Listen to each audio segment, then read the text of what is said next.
ശ്രദ്ധിക്കട്ടോ, ഷവർമ്മ അരിയാണെന്നുണ്ടെങ്കിൽ മുകൾ മുതൽ അടി വരെ ഒരേപോലെ അരിയണം. വളരെ നൈസായിട്ട് അരിഞ്ഞെടുക്കട്ടോ. അപ്പൊ ഇതാണ് നമ്മുടെ മധുഹൂത്ത്. ഇത് തുറക്കണേന് ഒരു പ്രത്യേകതരം ഘടകമുണ്ട്. അപ്പൊ ശ്രദ്ധിക്കട്ടെ, നമ്മളിപ്പോ മന്തിന്റെ ചിക്കനെ എടുത്തു വെച്ചിട്ടുണ്ട്. ഇനി എന്താ എടുത്തു വെക്കണം? റൈസ്. അപ്പൊ റൈസ് ആയിട്ടുണ്ട്. അപ്പൊ അത് എടുക്കണം, ശ്രദ്ധിക്കട്ടോ. ഇതേ ഫുഡിന്റെ മേഖലയാണ്. അപ്പൊ ഈ ഒരു കോഴ്സ് നിങ്ങൾ പഠിച്ചു കഴിഞ്ഞാല് നിങ്ങൾക്ക് ലോകത്ത് എവിടെ പോയി കഴിഞ്ഞാലും ജോലി ഇല്ലാതെ കുടുങ്ങൂല അല്ലെ? അതെ, ജോലി ഇല്ലാതെ കുടുങ്ങൂല. ഇതിന് പ്രായപരിധിയോ അതേപോലെ തന്നെ വിദ്യാഭ്യാസ യോഗ്യതയോ ആണ് പെണ്ണ് വ്യത്യാസം ഇല്ലാതെ ഈ ഒരു കോഴ്സ് പഠിക്കാം അല്ലെ? അതെ, എല്ലാവർക്കും വന്ന് പഠിക്കാം.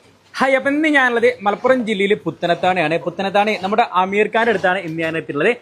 ഈ വീഡിയോ ഫസ്റ്റ് ടൈം ആയിട്ട് കാണുന്ന ആൾക്കാർക്ക് ഒരു സംശയം ഉണ്ടാവും, ഇവിടെ എന്താ പരിപാടി നടക്കണെന്നുള്ളത് ഒന്ന് പറഞ്ഞു കൊടുക്കി. ഇവിടെ ഇപ്പോ ഫുഡ് ട്രെയിനിങ് ആണ്. ഇപ്പോ ഫുഡ് ട്രെയിനിങ് പറഞ്ഞാൽ ഇപ്പൊ 2 സെക്ഷനായിട്ട് ക്ലാസ് വരുന്നത്.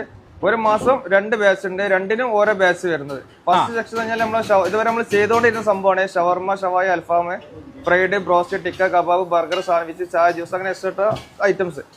അപ്പൊ നിങ്ങളിപ്പോ പുതിയൊരു സംരംഭം തുടങ്ങിയിരുന്നു പറഞ്ഞു. അതെ, എന്താന്ന് പറഞ്ഞു കൊടുക്കി. അത് പുതിയ സംരംഭം പറഞ്ഞാൽ ഇപ്പോ ബിരിയാണി ഐറ്റംസ്.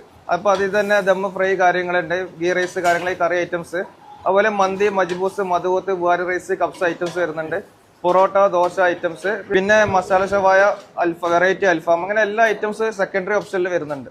അപ്പൊ ഈ 2 സെക്ഷൻ ആൾക്കാർക്ക് പഠിക്കാൻ പറ്റുമോ? അതെ, രണ്ടും പഠിക്കുന്നവർക്ക് പഠിക്കാം, സെപ്പറേറ്റ് പഠിക്കുന്ന സെപ്പറേറ്റ് പഠിക്കാം. ഒരു മാസം ഒരു ബാച്ച് ഉള്ളു, 2 ആയാലും ഓരോ ബാച്ച് വരുന്നുള്ളൂ. ആണല്ലേ?